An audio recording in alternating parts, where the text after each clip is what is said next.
Welcome back to Soulpreneur Scaling Stories. I am so excited today to dig into discovery calls, but not in the way that you might think. So we are not going to talk about handling objections. We are not going to talk about how to sell yourself, how to structure them, anything like that. I'm going to dive into something that actually means even more than any of that.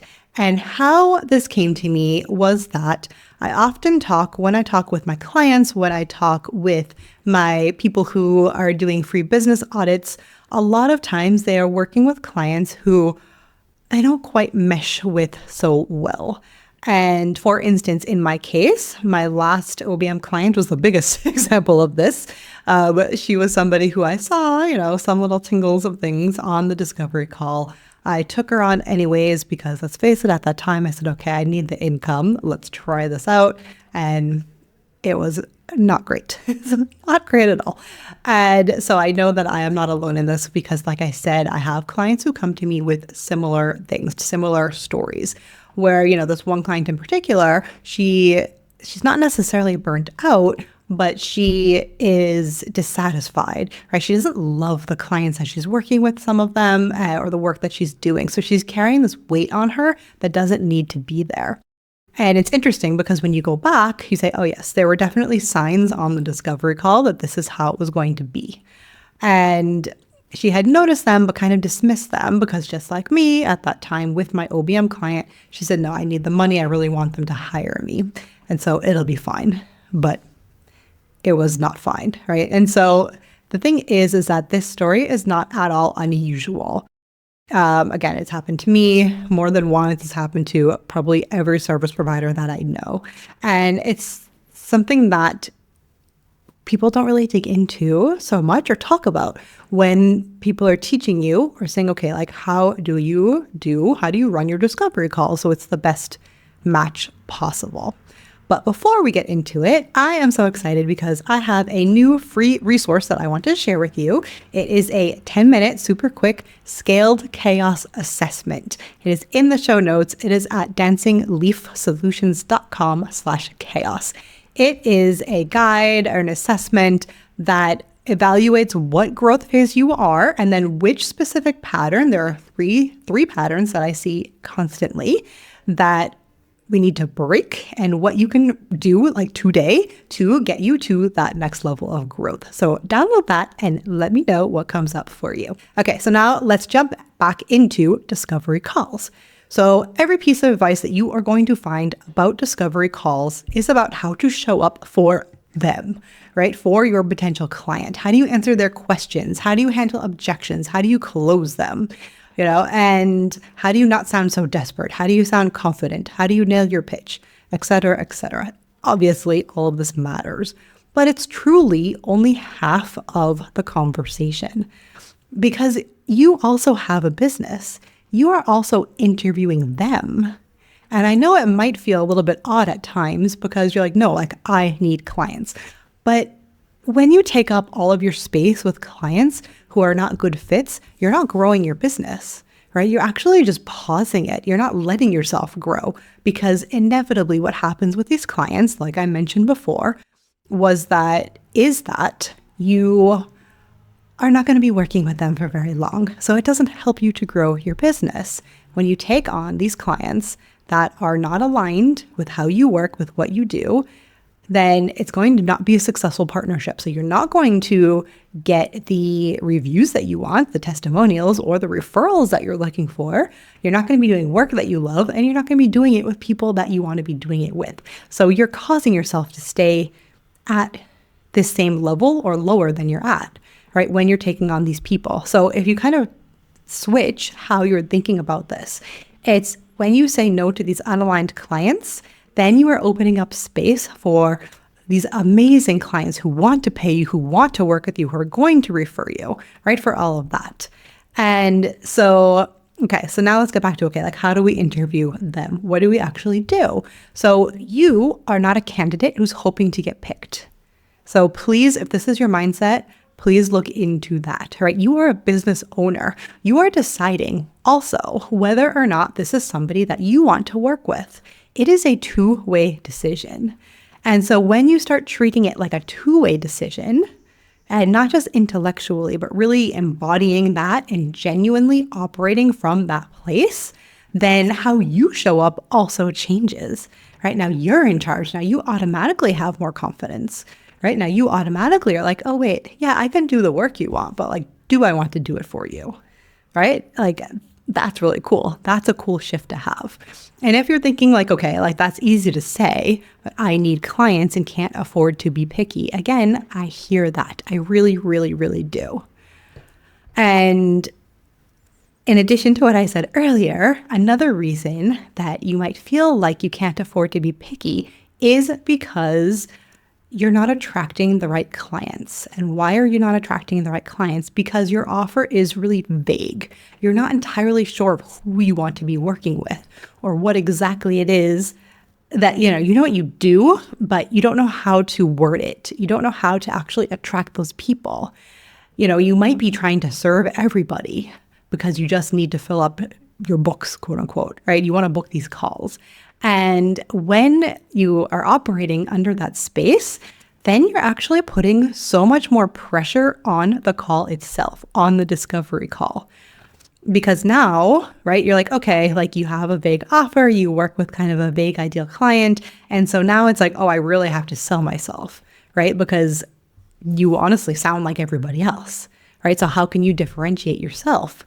And that's what you do on the discovery call, right? But what if you're able to actually talk about your offer in a way that is so clear that the person who books the call already knows like, oh, this is for me, right? Like, oh yes. And like they're already kind of they're filtering themselves out. So now the call is so much easier to do at the end, right? So then it's not so high stakes because now you can't filter out somebody when you don't have a clear picture of if you don't know what right fit means, then you can't even do that, right? But I'll come back to that. What I just said is actually the biggest piece of the whole thing. But first, I want to give you some practical things that you can do right now, like today, on your next discovery call. So the first question, and these are questions to ask them. And when you ask them these questions, it, one, shows that you are experienced, that you're discerning, and that you're the boss, right? And they're like, oh, this person knows what they're doing, right? That you're more like leading. You have questions to ask them. So, and then in the answers that they give you to these three questions, it's not about if they're perfect or not, right? It is about noticing the patterns and if it's aligned with something that you want to be doing. Okay, so now here is question one. Have you worked with contractors or done for you service providers in the past?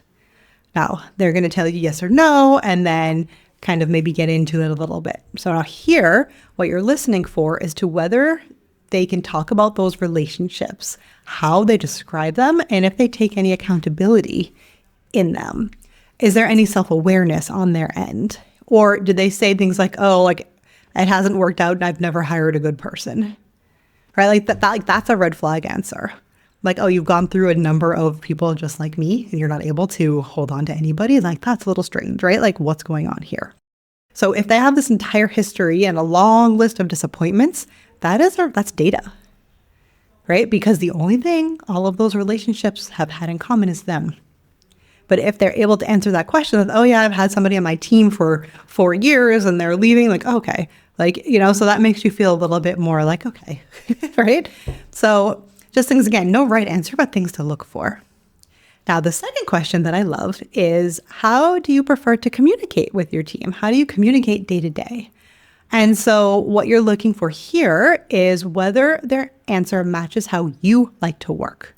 So if somebody is like, oh, like if something comes up, oh, like let's hop on a quick call for a few minutes, right? It's like, okay, are you not like, oh, we're really going to hop on calls because that's something that you want to do, right? Like maybe they don't understand async communication. Maybe they don't even know that Slack exists, right? But like, are they malleable to that? Are they opened, right? If somebody's like, oh, I have a standard meeting every 2 weeks, that's how I like to operate. Okay, like, does that match you, right?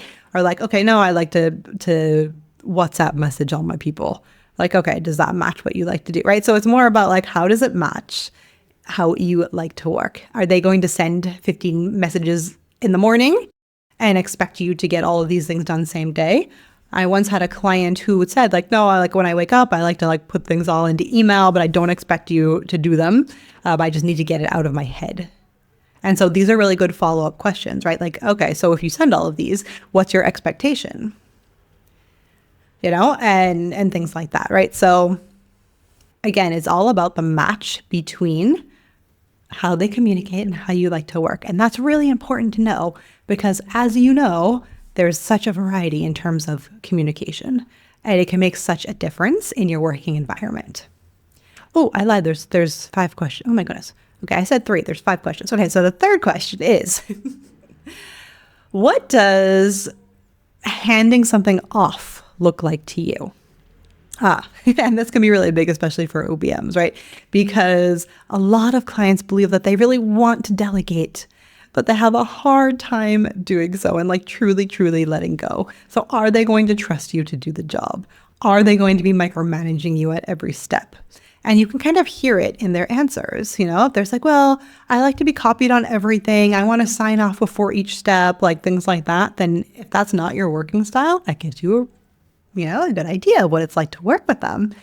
If you need the autonomy, you want the autonomy, that might not be the best fit client for you. And then vice versa, right? If they're like, okay, they have a process or they're chill about it, or maybe if they are worried about it, but you can dive into that deeper and tell them how you like to work and then see how they respond. It's all about knowing, the expectations up front and how they are up front and then seeing how take it from there. Okay, question number 4. What happens when something urgent comes up on your end? Now you're gauging whether they have realistic expectations about what urgent really means and whether they respect that you have other clients, that you have a life, that you have a schedule. If they really are like, no, I want things handled same day. If they're willing to text you at 9 p.m. on a Friday and expect you to get it done, right? Like maybe this is normal for them, but you need to see like, how do they operate? How is their business set up? And then lastly, have you ever had to part ways with a VA or whoever, OBM, a done for you person, and what happened? And again, this one is really revealing, right? Because they can be mature. Oh, it just wasn't the right fit. And it also tells like, maybe it wasn't, like maybe really terrible things happened, but if they're sharing all of the details, then that's also a sign of how they might talk about you in the future, right? So are they spilling all the tea? Are they talking about it in a mature manner? Are they talking about it like it was a betrayal? Like pay attention to the emotional charge around the story that they're telling, because then you know what you're walking into. And so with all of these 5 questions, again, we're not looking for perfect answers. You're looking for self-awareness. You're looking for working style. And are these things that align with how you like to work? And because you can have this amazing person, this amazing client, and at the same time, it can be somebody that you don't really work well with. This has happened to me too. I've had clients that I really liked, but their working style does not match mine. And so it's really important to know these things from the get-go. And so, for instance, I had a client in Expansion, which is my one-on-one coaching program for VAs and OBMs, who started asking some of these questions in her discovery calls. And she had actually turned a client down, and because it was not a match on the discovery call. And so she felt a little bit like awkward afterwards, right? She felt like, oh, like, did I make a mistake? Did I do this wrong thing? And then she was like, she sat with it for a little bit and was like, oh, damn, like I turned somebody down. I'm a CEO. I'm a business owner now, because not everybody, I'm not just a person who just does things for people, right? And she then was really proud of herself that she was like, this wasn't a good fit. It wouldn't have worked out well. And then she was like, I got to turn them down, and that benefited both of us. And so that's a shift that I invite you to take as well, to step into that. And it connects, again, like this shift, and really connects all to what I was saying earlier about the real root of this problem. So here is the thing that, in addition to these questions, I really invite you to sit with this, because this client that I told you about, right, this was before she had truly developed her core offer, her really clear offer that has a framework, that she was then after that, this wasn't a problem anymore. But at that time, at the beginning of working together, she didn't have this clear offer. And then afterwards she did. And guess what the difference was? When your offer is clear, when you know exactly what you do, exactly who it's for, and what the process looks like, you know what kind of client gets results from working with you, then when you're talking about that information, when you have it on your website, when it's all out there and wrapped up so nicely, now you are pre-qualifying everybody. And you will have a much higher chance of the right fit person even getting on a discovery call with you. Your content, your messaging, your offer is doing the work for you. And all of that is signaling really clearly enough that the wrong fit people select themselves out before they even make it to the call. And so that means now on your discovery call, you're not in audition mode. You are in vibe check mode. Now it's just like, okay, let's just make sure that this will be a good fit. So how amazing would that feel? It would feel so, so cool. So the question is no longer, will they choose me? It becomes then, do I want to work with them? And these are such different conversations. There's such different levels of confidence. There's such different vibes when you're on these calls. And the difference in how you feel, it shines through. And then it influences your probability of them wanting to work with you. And so again, this is what I worked with that client that I mentioned, right? We built out her clear framework around her core offer, got really specific, really tightened up the language about how she talked about what she did. And then within a couple of months, the quality of the people booking these discovery calls completely shifted. And now she was like, oh, I look forward to these calls. And now 90% of the people who get on calls with her are ones who are amazing clients. They're such good fit clients. And that is not a small thing at all. And so when you're in that place, when you're using these questions that I shared earlier, right, this all becomes so much easier, right? You're not desperate for a yes anymore. You can see the red flag waving from miles away. You have a clear framework to filter against it. And you know exactly what a good fit client looks like, so you can spot them right away. And now that's the full picture of how to really have amazing discovery calls. And so I'm so curious, which of the questions that I shared earlier of the 5 questions was really interesting to you? Oh, I need to use that one. Did any of them make you think and be like, oh, I've never asked that before? And do you have a clear enough picture of your ideal client and your offer that then you could filter these people out and not even necessarily have to use these questions? Because if you're not sure, and if you're wondering whether your offer is clear enough, whether your positioning is attracting the right people, and whether there's a better way, then I have a limited number of free business audits that I do each month.